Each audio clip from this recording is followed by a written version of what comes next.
అంటే కొద్దిగా ఏంటంటే వీళ్ళు సెలబ్రిటీస్ కూడా కొన్ని విషయాల్లో తెలుసుకోకుండా వాళ్ళు ప్రమోట్ చేసేసుకుంటారు. ఆ తర్వాత బాధపడుతున్నారు, అదే మనం కాళీపీలి పోయినాం రా బై ఇట్లా అని చెప్పేసి. ఏదైనా సరే ఎవరైనా సరే అల్లు అర్జున్ కానీ మీరు చెప్పిన శ్రీలీల కానీ ఎవరైనా సరే ఇంకా వేరే వాళ్ళు కూడా తెలుసుకొని పోవాలి, తెలుసుకొని చేయాలి. ఏదో డబ్బులు వస్తున్నాయి అని ఆశపడి చేస్తే మీరు చెప్పినట్టుగా చాలా మంది స్ట్రగుల్ అవుతారు. ఇప్పుడు వాళ్ళకు సినిమాలు ఆల్రెడీ కొన్ని 100 కోట్లు తీసుకున్నారు, మరి 2-3 కోట్ల కూడా కకృతి పడడం అవసరం అనేది ప్రజలు. అదే కకృతి అంటే ఇక ఆ జమాల్లా వాళ్ళు కొద్దిమంది ఉన్నారు, వాళ్ళు ఒక 1 yearలో కనీసం 10 సినిమాలు 12 సినిమాలు చేశారు. ఎందుకంటే మనం వయసులో ఉన్నప్పుడే సంపాదించుకోవాలి, అంతే కదా. అట్లా చేసిరు. వీళ్ళకి కూడా ఏంటంటే గట్లే ఉంటుంది. ఇక మా సినిమా చేస్తే 100 కోట్లు వచ్చినాయి, ఇక మాకు ఈ ఒక యాడ్ చేస్తే మనకు 1 కోటి రూపాయలు వస్తాయి, మన పిల్లలకు పని చేస్తే లేకపోతే ఒక కారు కూడా వచ్చి ఉంటాయి. ఏదేమైనా సరే ప్రజలకు మంచి సందేశం ఇచ్చేటి ఉండాలి, ప్రజలకు ఉపయోగపడేటి ఉండాలి. కానీ చిల్లర వేషాలు ఏది వీళ్ళు ఏదో చేసి ఆ టీవీలో వస్తే వాళ్ళు ఆ కుక్కలు తాగుతాడు లేదా ఇంకోటి ఏదో తాగుతాడు. ఆ కుక్కల ఫస్ట్ అది ఏది క్వాలిటీ ఏంది దాన్ని చూడాలా, వాడు వెళ్ళి చూడాలా. ఫస్ట్ వాడిని చెప్పంగానే వాళ్ళు యాక్ట్ చేయొద్దు, చూడాలి అసలు ఏంది అనేది. దాన్ని చూసి చేసిన తర్వాతనే వాళ్ళు చేయాలి. వాళ్ళని కాదు, ఎవరైనా సరే అన్న, ఎవరైనా సరే దూరదు. ఇప్పుడు ఎడ్యుకేషన్ దాంట్లో కూడా కొంతమంది ఆ కాలేజీలో చేరిపోయిన ఈ కాలేజీ చేరిపోయిన అని చెప్తారు. కానీ మీరు వెళ్ళి చూడండి ఆ కాలేజీ ఏముంది అసలు. ఆ కాలేజీలో కనీసం విద్యార్థులకు తాగు వసతి ఉందా లేదా, కరెంట్ ఉందా లేదా, ఫ్యాన్లు ఉన్నాయా లేదా, అవి చూసిన తర్వాత మీరు ఆ కాలేజ్ కోసం చెప్పండి, మాట్లాడండి.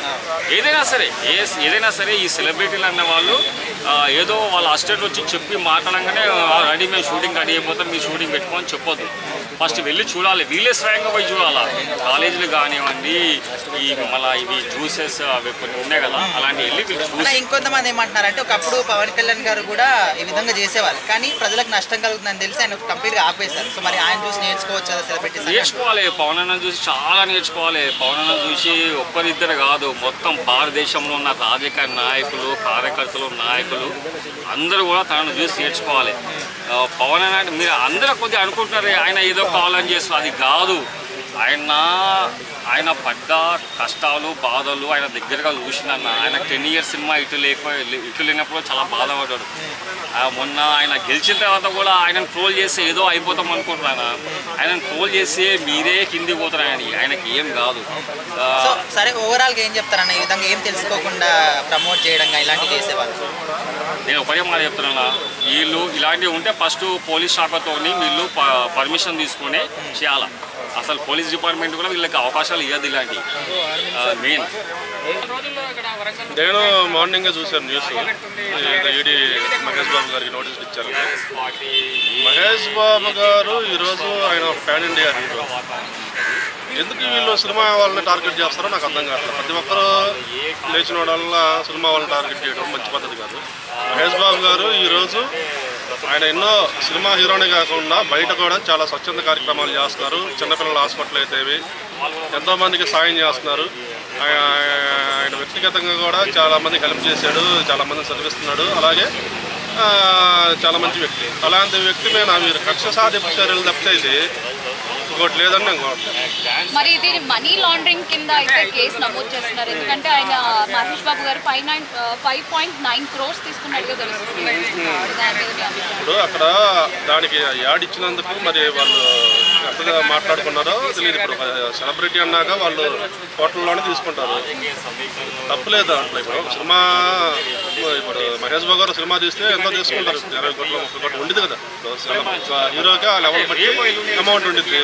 అలాగే ఇప్పుడు దీనికి సంబంధించి వీళ్ళు ఎంతగా మాట్లాడుకున్నారో ఏమో అది తెలియదు. కానీ ఫైనల్గా అయితే ఈ రకంగా ఈడీ మహేష్ బాబు గారిని టార్గెట్ చేయడం మంచి పద్ధతి కాదని. అంటే ఒక బ్రాండ్ ని ప్రమోట్ చేసే ముందు ఒక సినిమా హీరో అయినా ఒక సామాన్యుడు అయినా దాని గురించి బ్యాక్గ్రౌండ్ తెలుసుకోవాలి కదా.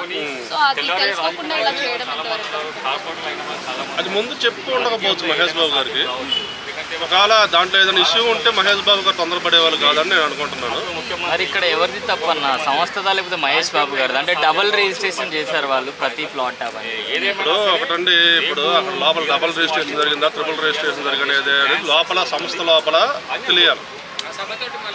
రిజిస్ట్రేషన్ చేయించుకున్న వాళ్ళు, కొన్నోళ్ళు, అమ్ముకున్న వాళ్ళు, కొనుక్కున్నోడు వాడు చూసుకోవాలి. పేపర్ డాక్యుమెంట్స్ అండి కరెక్ట్గా ఉన్నాయా లేదని.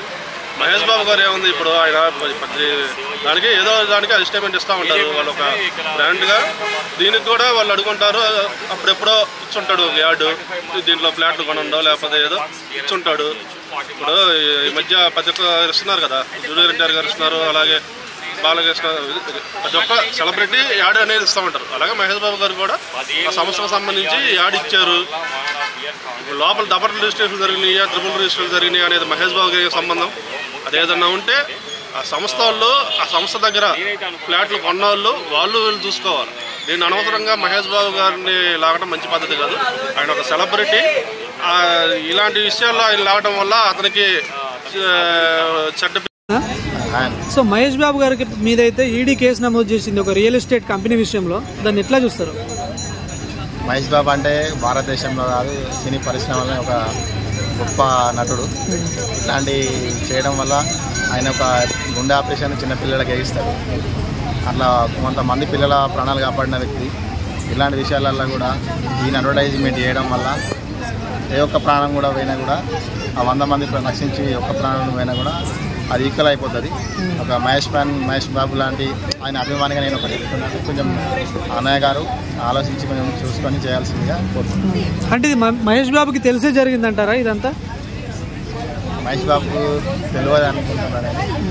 అది అన్న అభిమానిగా చెప్తున్నా, ఇలాంటి పనులు అన్న చేయడు మహేష్ అన్న. కొంచెం ఆలోచించి చేయాల్సిందే అన్నను ఒక ఫ్యాన్గా రిక్వెస్ట్ చేస్తున్నాను. అంటే ఈ కేసులో మహేష్ బాబు అరెస్ట్ అయ్యే ఛాన్స్ ఏమైనా ఉందనుకుంటున్నారా మీరు? అరెస్ట్ ఇక అది భారతదేశంలో రూల్స్ అనేవి ఉంటాయి అందరికీ. ఇక దాన్ని పోలీసు వాళ్ళు ఏ రకంగా ఏ కోణంలో తీసుకొని అందిస్తారనేది ఇక మనం డిసైడ్ చేయలేము దాన్ని. ఓకే. ఈ బ్రాండ్కి సంబంధించిన వాళ్ళు ఏం చేస్తారంటే ఫస్ట్ ఆఫ్ ఆల్ తీసుకుంది ఒకటి, తర్వాత మళ్ళీ ఇప్పుడు 2 చెక్లు చేశారని చెప్తున్నారు.